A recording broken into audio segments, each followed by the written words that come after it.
Chapter 16. Sir, thank you for saving me. Saul climbed up from the floor.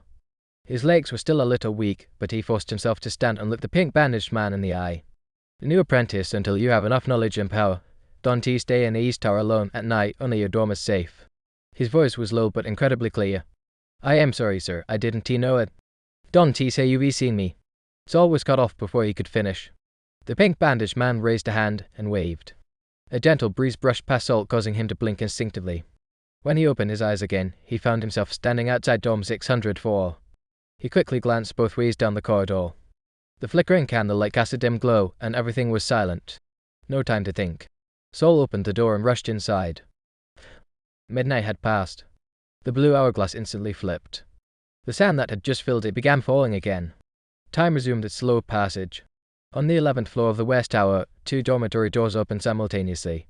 Mark stepped from his dim room into the even dimmer corridor, looking toward the door diagonally across from his.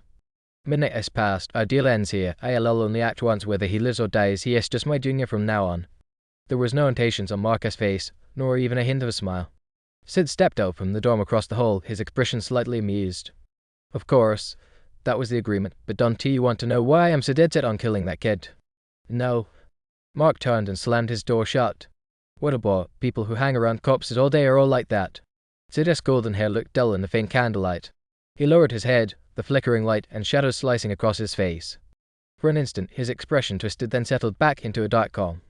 That diary must be on him. It only reappears when its previous owner dies. Damn kid, your only crime is being too lucky. The diary I searched for all these years just landed in your lap. Sid's right hand closed and opened, as if recalling the exact sensation of gripping the hardcover book. Too bad it was only after he flung it that he realized it was the very thing he'd been searching for. By the time he kicked over Saul's body and frantically searched it, the diary was gone. Then Saul started breathing again. There was only one explanation: the diary had saved him. Staring at Saul's childish face, Sid had countless times imagined personally killing him. But he couldn't. According to his grandfather's note, a diary would never go to someone who killed his master with their own hands. He would have to make other plans. Sid slowly backed into his dorm and shut his eyes tightly. Diary of a dead wizard, what is your secret? Why did my grandfather kill all his friends and family just to get you? Sid was full of questions, but also utterly determined. Whatever had driven such a brilliant man to madness, he had to have it.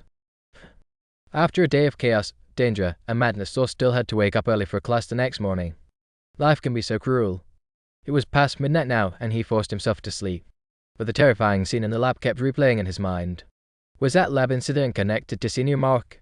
And why did he try to kill me? Who was that pink-bandaged man? Could he be one of the 5 mentors?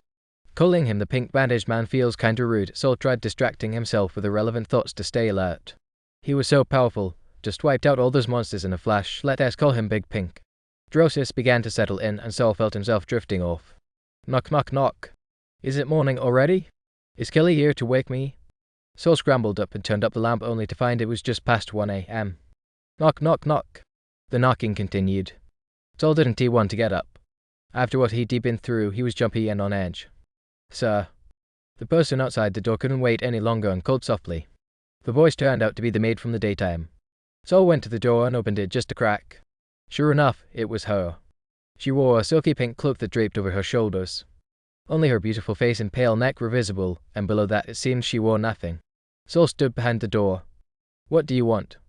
Sir, she smiled, a blush creeping across her cheeks. I know you were young, but don't you want to touch me? As she spoke, she raised her hand. The silk slid smoothly off her bare skin and fell to her feet, revealing a carved wooden body.